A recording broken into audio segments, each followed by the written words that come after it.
Hello friends, welcome to రుచి వంటిల్లు.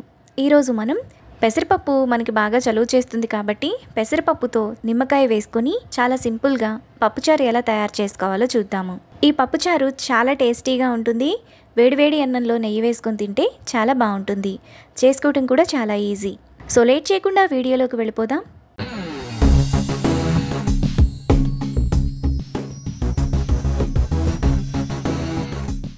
ముందుగా పెసరపప్పు చారు చేసుకోవడానికి కుక్కర్లో ఒక చిన్న కప్పు పెసరపప్పు, నీళ్లు పోసుకొని పెసరపప్పును 2-3 సార్లు బాగా కడగాలి.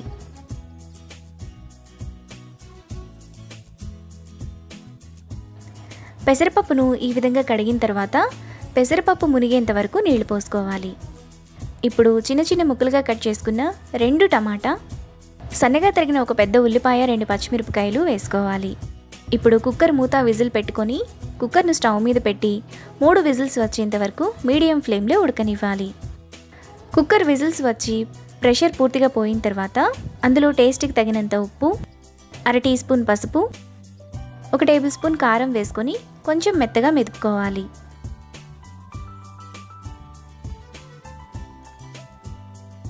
ఇలా మెదుపుకున్న తర్వాత 2 గ్లాసులు నీళ్లు పోసుకోవాలి. పప్పుచారు మీకు పల్చగా లేదా చిక్కగా కావాలనుకుంటే వాటర్ని అడ్జస్ట్ చేసుకోవచ్చు. నీళ్లు పోసుకున్న తర్వాత ఒకసారి కలుపుకొని స్టవ్ మీద పెట్టుకొని అందులో కొద్దిగా కరివేపాకు వేసుకోవాలి.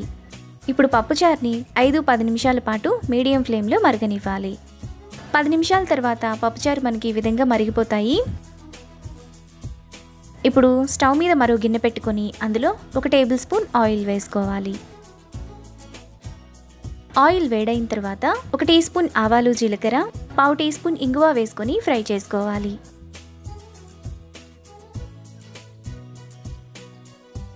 తాలింపు గింజలు వేగిన తర్వాత 5 కచ్చాపచ్చాగా దంచిన వెల్లుల్లి రెబ్బలు, 2 ఎండుమిరపకాయలు, కొద్దిగా కరివేపాకు వేసుకొని ఫ్రై చేసుకోవాలి.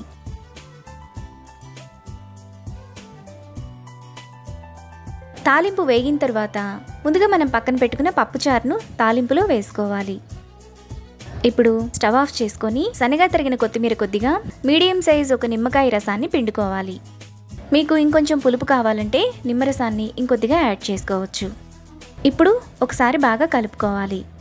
ఎండాకాలంలో ఇలా పెసరపప్పు చారు చేసుకుంటే మనకి చలువ చేస్తుంది. టేస్ట్ కూడా చాలా బాగుంటుంది. మనకు చాలా టేస్టీగా పెసరపప్పు చారు రెడీ అయిపోయింది. ఇప్పుడు ఈ పప్పుచారుని వేడివేడి అన్నంలో నెయ్యి వేసుకొని తింటే చాలా బాగుంటుంది. అంతే, ఎంతో సింపుల్గా టేస్టీగా చేసుకునే పెసరపప్పు చారు రెడీ. ఈ రెసిపీని మీరు కూడా ట్రై చేసి మీకు టేస్ట్ ఎలా కుదిరిందో నాకు కామెంట్స్లో షేర్ చేయండి. ఈ వీడియో కనుక మీకు నచ్చినట్లయితే లైక్ చేసి, షేర్ చేసి, సబ్స్క్రైబ్ చేయండి.